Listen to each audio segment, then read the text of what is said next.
All right, let's now take you live to Gaza, where the ruler of Qatar, Sheikh Hamad bin Khalifa Al Thani, has just arrived.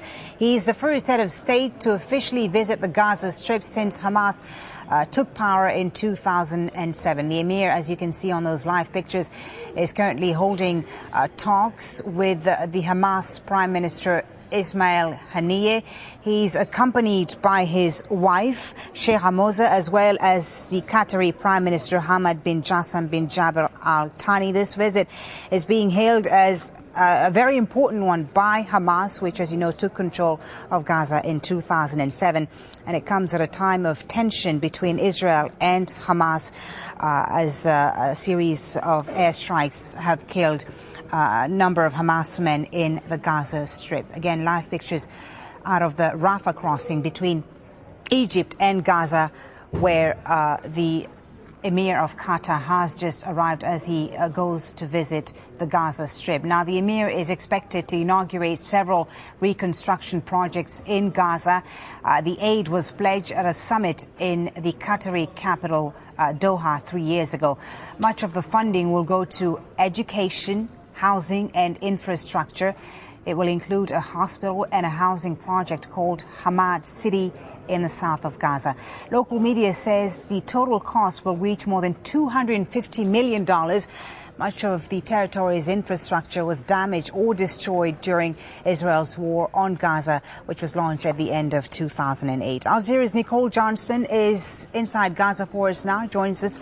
Nicole, a visit of great political significance.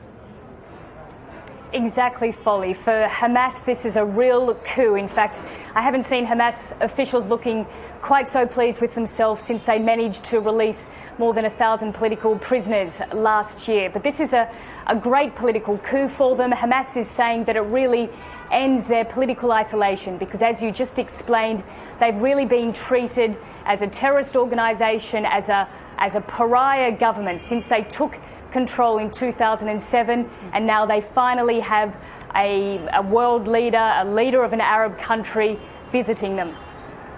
Yes, quite an historic moment indeed. And how is its visit being viewed on the other side, on the Israeli side, Nicole? It comes at a time of tension between Israel and Hamas over the last few days. That's correct. Well, Israel hasn't had a great deal to say about the visit. They tend to leave these things to internal Palestinian politics.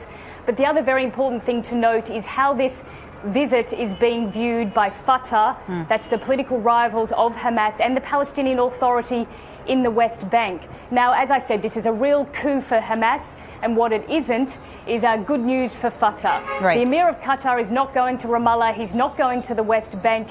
And so the Palestinian Authority has been very strong in trying to push the point that the Palestinian territories should be united, that it is one political entity, and that even though the Emir is only visiting Gaza, that this national unity, which is stuck for the moment, eventually has to happen for there to be any progress at all on Israeli-Palestinian peace talks. Yeah, and the fact that the Emir is not going to the West Bank and not meeting Palestinian Authority figures is certainly bound to attract criticism and create controversy, Nicole.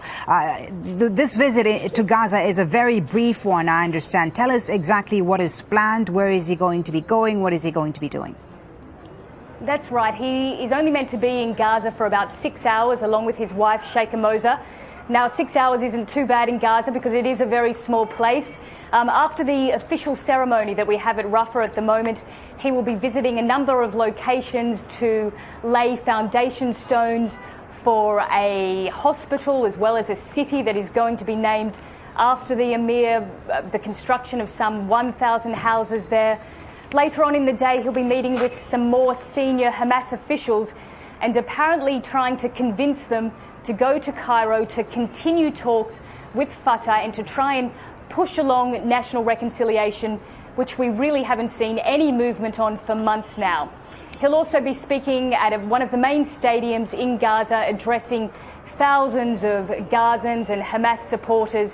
And as I said, Hamas will really be making the most of this situation. They'll be hoping that it gives a boost to their popularity and makes them look as though they're actually doing something for the people of Gaza. Nicole, thank you very much. Nicole Johnson on the visit of the Emir of Qatar to Gaza, the first visit by head of state since Hamas took control in 2007. Thank you very much for the moment.